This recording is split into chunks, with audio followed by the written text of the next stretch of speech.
car in the States, had to withdraw only a few weeks from the event, and they drafted in Steve Millen. Gary Brabham has risen to the highest levels in motorsport at one stage, had a Formula One drive with the Life racing team. There wasn't much life in the Life racing team, was there? It wasn't really a Formula One team. They had enough trouble just getting the car to the circuit, let alone getting it to qualify. Hello. Problems for Longhurst Alan Jones, the BMW number 25 car. Now this is very surprising. The bulletproof BMWs. Alan Jones at the wheel. There are other cars in as well. This is a regular scheduled pit stop here. Peter Fitzgerald out of the car. Denny Hulme in. Tyre change. Fuel. But the big news concerns not this car, but the stablemate, the 25 car. They've got a wheel coming off. Was the wheel coming off, or he might have a puncture? That tyre looked to be a little bit down as he went up the mountain. Longhurst was in 5th place. Here goes the tyre.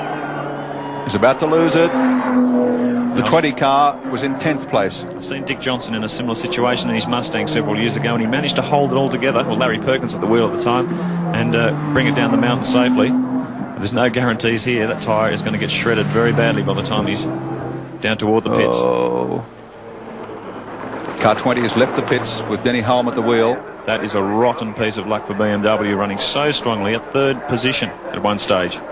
Caltech's race score at the present time, with the number 1 Nissan still piloting the field in the 2 1000, 2nd place in the open category, Seaton and Hansford in the Peter Jackson Sierra, and the car 17 Johnson and Bauer, the Shell Racing Sierra, in 3rd spot.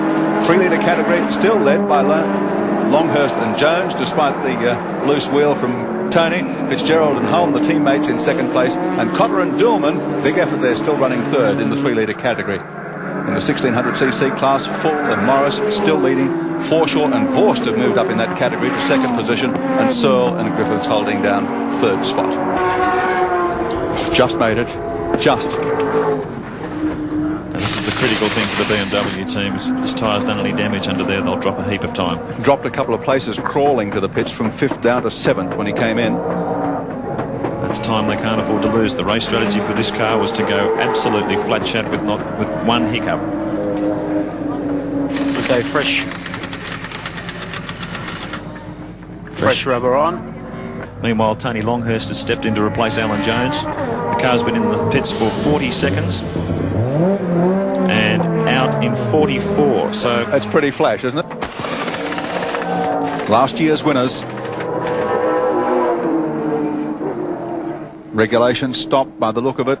Clock ticking. Crew working furiously. Tyre change. Fuel in. Quick stop indeed. Good stop. Go, go, go.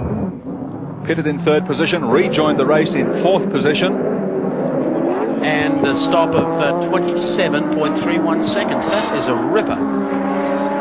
Big effort. And the Alpha Tim Grant. Yeah, sorry. Yeah, father and son combo, Alf and Tim Grant from Brisbane. Running 17th on the road. What a marvellous experience it must be for a dad and his lad to come to Mount Panorama. Yeah, a car of great historical significance. This thing was largely involved in Nissan's first touring car championship victory. It soldiered on against the Sierras and the Commodores at a time when it wasn't really competitive, but still managed to score a couple of wins with Jim Richards at the wheel before they moved on to the all-conquering GTR. So certainly Nissan's 2nd most successful touring car, and it's been passed on to the hands of the Grant chappies, and it's going very well too. Just sitting back there behind the 17 car of Dick Johnson. Oh, look at all this traffic. Got a, no, how much was that? We're planning on taking a race cam cross, but I'm not quite sure. Well, at least the Sierra, yeah, Dick gives him a wave and says thanks. The Sierra knew that he was there. I don't think that the Corolla did. Conrod Straight, Dickie Johnson. You're killing him, son. Mate, I can sort of kind of hear you. It's not all that good, the reception, Mike, but we're just pressing on regardless. Well, that must give you some heart after a pretty wretched season in the Touring Car Championship. You found all that consistency on one day. Well, we had so much drama in the lead up to this race you wouldn't believe. And thank heavens we found what the problem was. prior to the race, prior to qualifying, because it was a fairly serious sort of a problem, which was, as you know, electrical, that we had interference in our computer, and it was blowing engines for us, which is not a nice thought. And there's Crompton's car stopped on the side of the road. Whoops. Yes, Neil Crompton, Brad Jones, number 7, the second of the HRT team cars, getting pushed to the side of the road. Bond rejoins the race in 10th position, dropped 2 spots there on the changeover. What happened, son? We're out of gas. Very high-tech problem. Oh. Switched the reserve on as we came up pit straight. That was the first indication of the car coughing, and she only made it to the cutting. Hasn't been the best of races, has it? You have to keep grinning though, don't you? Yes, grin and bear it. You were running 12th on the road. Park it safely and walk back. Commiserations, that was a good drive considering the problems you had in the opening laps. Yeah, thanks, Mike. I tried very hard. Obviously, it was unfortunate to get tangled up with the Gricey thing, but that's showbiz. And the car settled down quite nicely once again, and I drove quite hard as I dare, given that it's had an additional wheel alignment thanks to me and Brad. And, we were able to hang in there with Dick and sort of split up Dick and Winnie. But anyway, next year we'll do a better job. I'm sure you will. Thank you. Bye.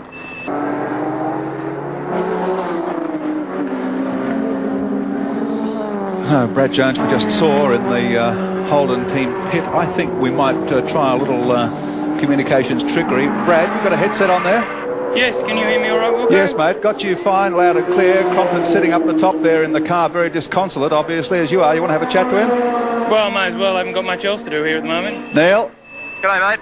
How are you, Cromley? All right, what's happening down there? Can you make some salad sandwiches for me, please? Yeah, we've got them on the boil here. What have you done to my car?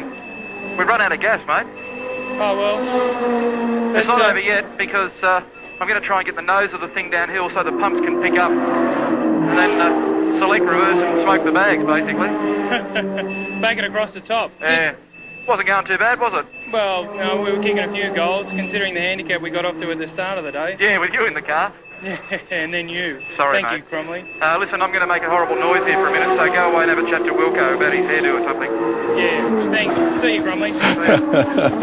Thank you, Crompton. You'll get yours, son.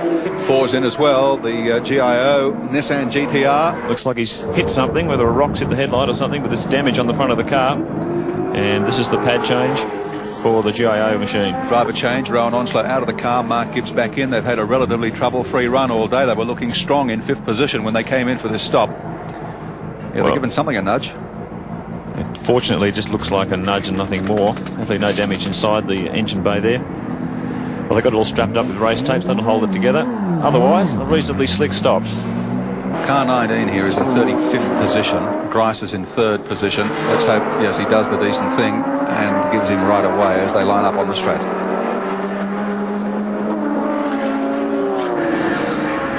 There's Gricey, 49 years of age.